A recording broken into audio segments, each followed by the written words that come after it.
Boa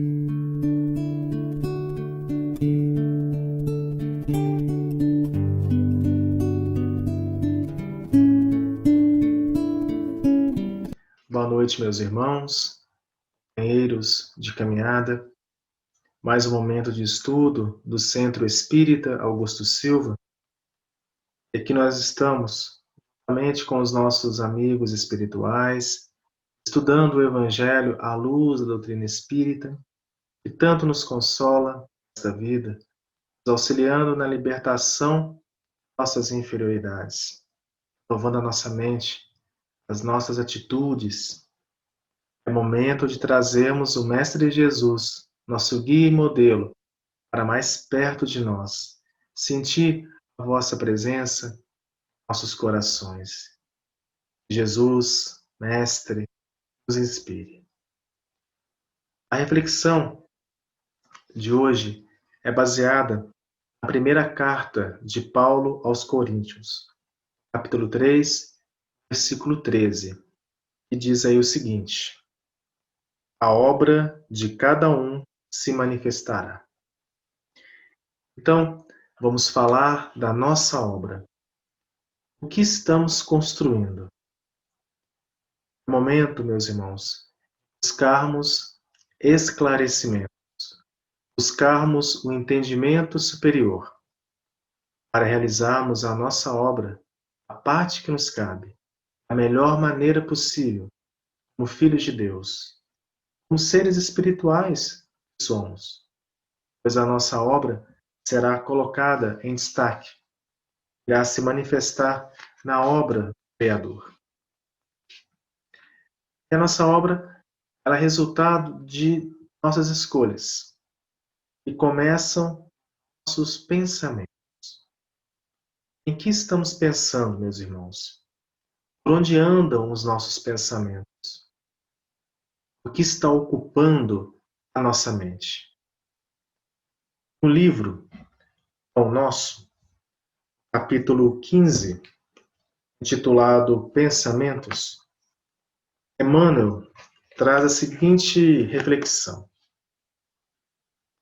todas as obras humanas constituem a resultante do pensamento das criaturas.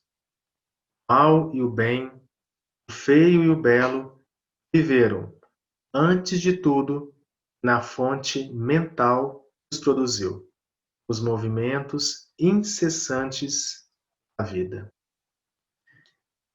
Então, o pensamento é criador, influenciando os nossos passos e os passos daqueles que caminham conosco, que caminham ao nosso lado. O que estamos alimentando em nossa mente?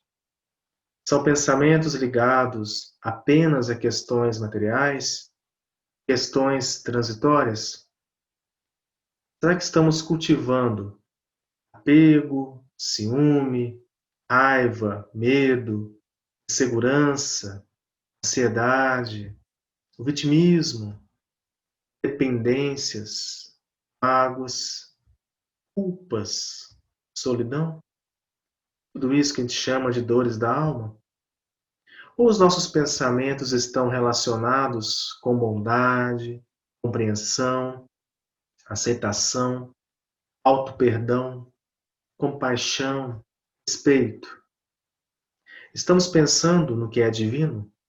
Estamos nos interessando no que é divino em nossas vidas? Nós somos, pensamos. E a nossa obra será resultado de nossos pensamentos, hoje ou amanhã. Então, se nós pensamos o bem, atrairemos o bem. Se nós pensamos o mal, que é tudo aquilo que é fora da lei de amor, atrairemos o mal. É uma questão de sintonia, é uma questão de vibração. Então, com os nossos pensamentos, criamos em torno de nós uma atmosfera espiritual. Como diz André Luiz, criamos um hálito mental. Meus irmãos, onde estamos colocando a nossa mente? Pensamos em Deus? Pensamos em Jesus? Pensamos na espiritualidade que sempre nos ampara e sempre está conosco? Pensamos no Evangelho, que nos mostra o caminho a ser seguido, o Evangelho que mostra o caminho seguro a ser seguido? E falando sobre o Evangelho, Emmanuel, ainda nesta mensagem, do capítulo 15, nosso, ele diz o seguinte sobre o Evangelho. O Evangelho consubstancia o roteiro generoso para que a mente do homem se renove nos caminhos da espiritualidade superior, proclamando a necessidade de semelhante transformação rumo aos planos mais altos. Será que estamos baseando a nossa obra nos ensinamentos do Cristo? Estamos colocando o Evangelho em prática? Não tem como falar de nossas obras sem falar de nossos pensamentos, nossas escolhas. Nossa obra está sendo construída ao longo de várias vidas. O que será que estamos escolhendo ao longo de nossas vidas? Estamos em busca de conquistas mais elevadas ou ainda estamos alimentando inferioridades e ilusões? Como estamos aproveitando o tempo, as oportunidades? Façamos uma análise de nós mesmos. Geralmente, gastamos o nosso tempo com coisas banais, não produtivas. Às vezes, utilizamos o nosso tempo sem nada saber de nós mesmos, vivendo automatismo. Nós esquecemos a luz que temos em nós. Precisamos cumprir o nosso dever, que é a submissão às leis divinas, à vontade do Pai, trabalhando assim o nosso orgulho, egoísmo, os nossos interesses pessoais, os nossos desejos. Não tem como falar de obra sem falar de dever. Cumprir o nosso dever é se abrir ao alto, é entrar em sintonia com as mentes mais elevadas. Assim faremos melhor a parte que nos cabe. No cumprimento do nosso dever, criamos perturbações ao longo de nossas existências. Às vezes, desestruturamos a nossa existência aqueles que caminham ao nosso lado, por ignorância das leis divinas.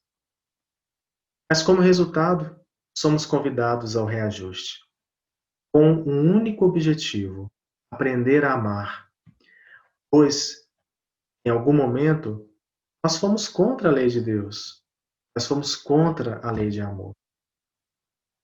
E aí surgem em nossos caminhos aqueles companheiros incompreensivos, surgem certas enfermidades, certas tarefas que exigem muito de nós. Ainda não temos a dimensão exata que causam os nossos pensamentos, as nossas palavras, atitudes. É muito além do agora. E ao longo de nossas vidas, nós falamos o tempo todo de felicidade, a busca da felicidade. Esquecemos que a felicidade nada mais é que o cumprimento do nosso dever, esse dever que nós estamos aqui falando. Na nossa obra, nós precisamos trabalhar a paciência, a tolerância, a humildade, a fraternidade. Tanto que nos disse Pedro, o amor cobre uma multidão de pecados. E assim vamos procurando amar, transformando os nossos pensamentos, procurando cumprir o nosso dever. Vamos evitando, assim, novos débitos perante o divino. Eu vou contar uma história para vocês, uma história trazida pelo espírito Irmão X, da psicografia de Chico Xavier, o livro Contos desta e de Outra Vida.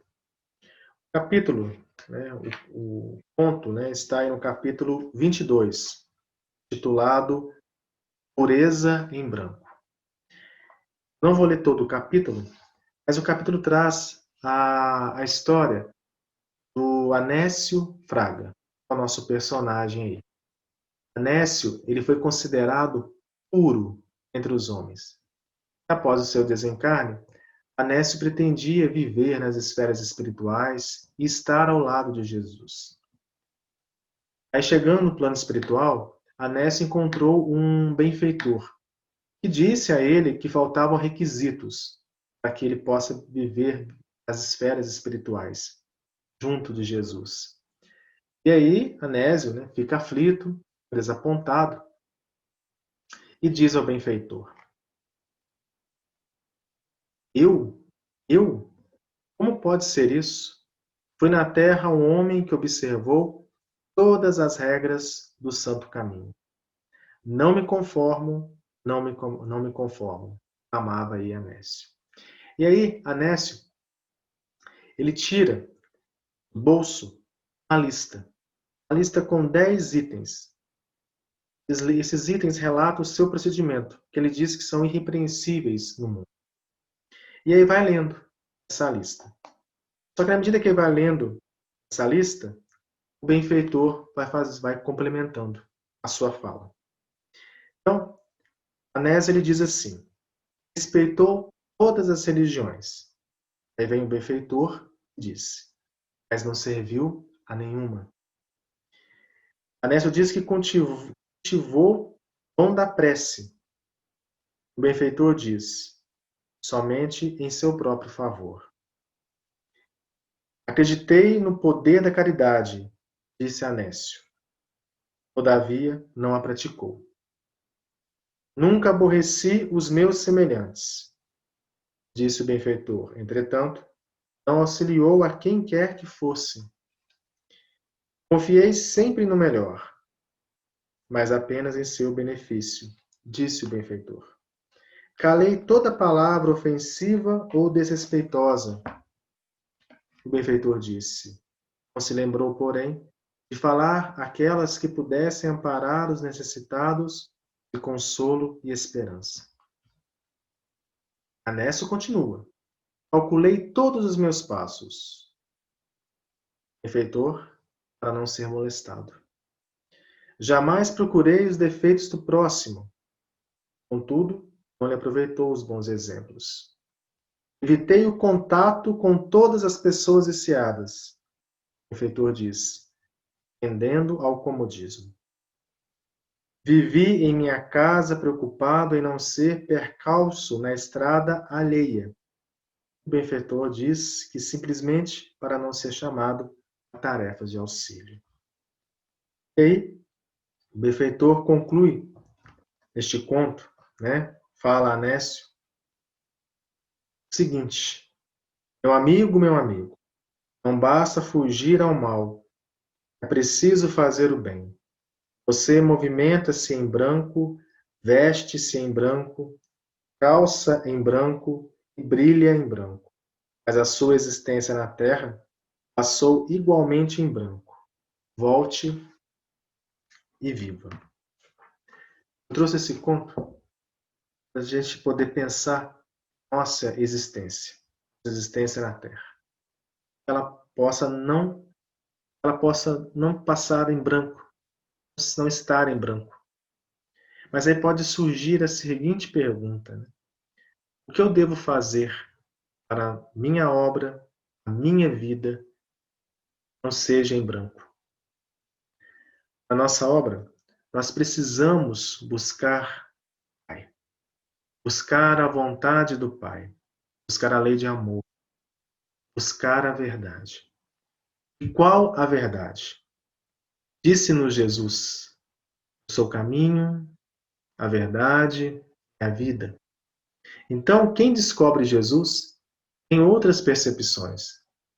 Começa a ver além das situações. Isso é estar em sintonia com o Mestre. Foi Jesus mesmo que nos disse: buscai primeiro o reino de Deus e a sua justiça. Ele ainda disse: o reino dos céus está dentro de nós. Então a verdade, ela está dentro de nós.